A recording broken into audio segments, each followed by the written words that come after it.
This is an interesting story. This is one that I think will grow legs. I think it will continue. I think Tony Yoka will probably take this case a bit further, maybe to the Court of Arbitration, because, well, we'll get to the reason because in a minute. But if you guys don't know the story or don't know the background, Tony Yoka, 2016 Olympic gold medalist.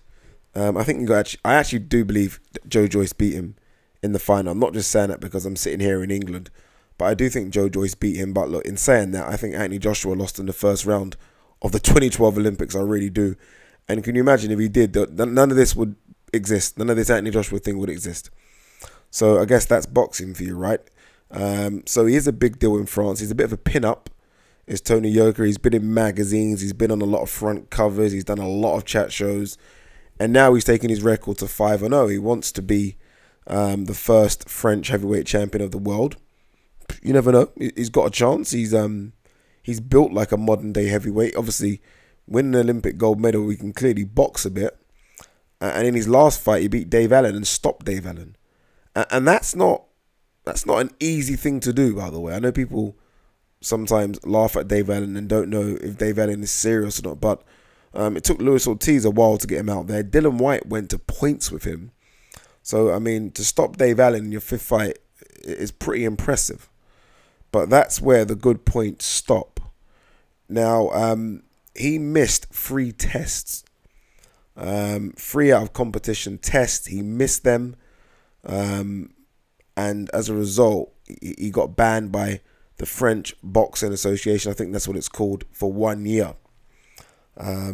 He appealed that ban, but the ban was upheld, I think, yesterday. So he will serve a 1 year ban. I don't know when that kind of starts from. His last fight was, I think, was it May? So I don't know if they bring it back from there and thus he fights next year, or they start it from, I don't know, now, August. So it'll be out the ring for nearly, I don't know, 15, 16 months, which is ridiculous. But that's where we are with him now.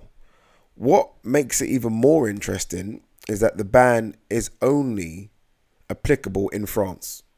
So he can go and fight anywhere else. And he's a big name. He can fight anywhere else he wants to.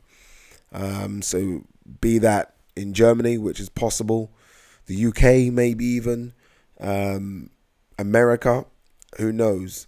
But what makes this even more difficult, or I guess what makes it even more difficult for him to fight abroad, is the fact that he signed a massive deal with the French broadcasters Canal. CANAL, I believe. I think it was something like 10 million euros, which is a big deal.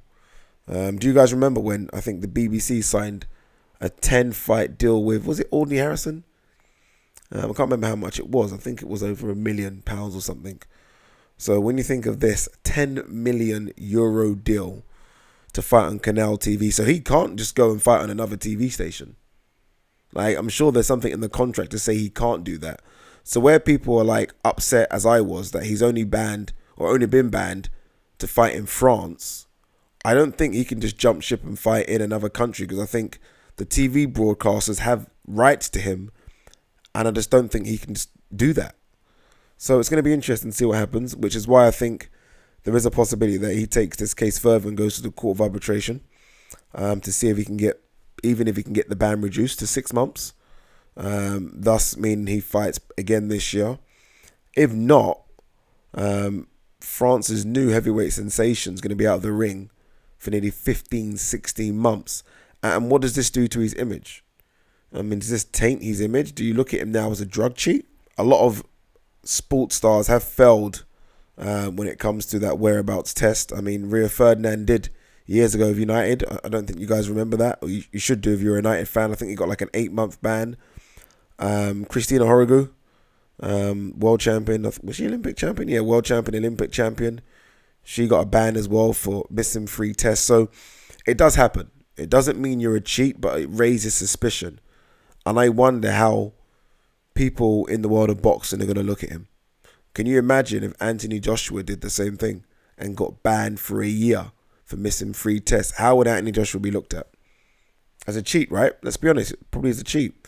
So I wonder if French sport fans, French boxing fans, I wonder what boxing fans around the world are going to think when he does come back to boxing.